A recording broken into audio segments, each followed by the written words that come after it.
And that Hi. gentleman too, Carol, let him go because they haven't gone. My name is Leslie Fryman. I'm a resident of Chamblee. Thank you both for being here and taking the time to talk with us.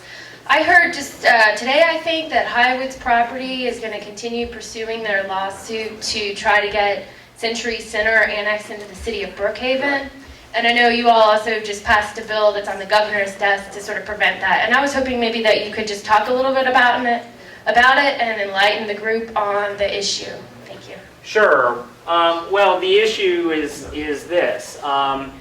The General Assembly in the prior legislative session, 2013, passed a bill to enable a referendum in certain territory, basically on the east side of Claremont Road all the way up to the Chamblee city limits, including the Decca neighborhoods, the Dresden East neighborhoods, to annex into the city of Chamblee.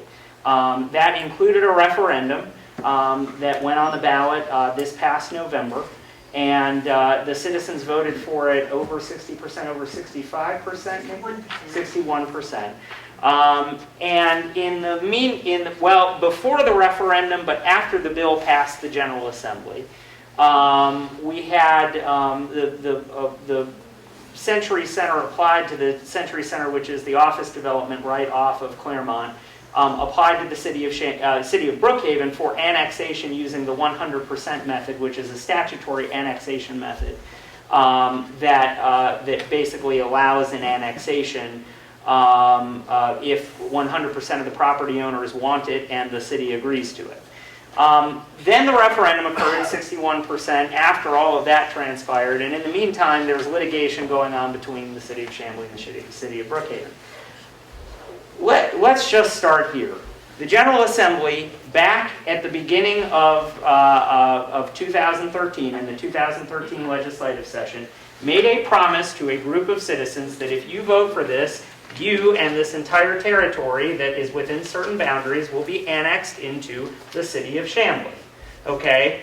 Now, nobody stops anyone from accessing the legislative process. Citizens can come down and lobby us. Lobbyists lobby as well, and companies like Highwoods Properties lobby. Highwoods Properties said nothing throughout the entire 2013 legislative session about this bill, which very clearly was going through the legislative process.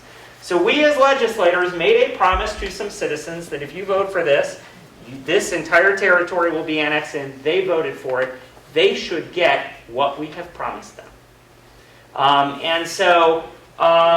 Ultimately, right now there's a bill because there's another kind of quirk in all of this, and that is that there is a statute that basically says that you can use these statutory annexation methods like the 100% method, but none of this trumps the General Assembly's ability by local legislation to provide for an annexation. Ultimately, the General Assembly is the final authority on what municipal boundaries are. So to clear up any confusion, and I don't think there was confusion in the first place, but to clear up any confusion, we have passed two bills that make clear that the boundary is going to be drawn at Claremont Road between the city of Chamblee and the city of Brookhaven. That bill is sitting on the governor's, those two bills are sitting on the governor's desk. I mean, and look, I don't have a problem with Highwoods Properties expressing itself, but the time to do that really was while the Chamblee annexation in 2013 was going through the General Assembly. Once we have made a promise to citizens, and citizens accept that promise and vote for it, I think we have a responsibility, a duty, to deliver on the promise.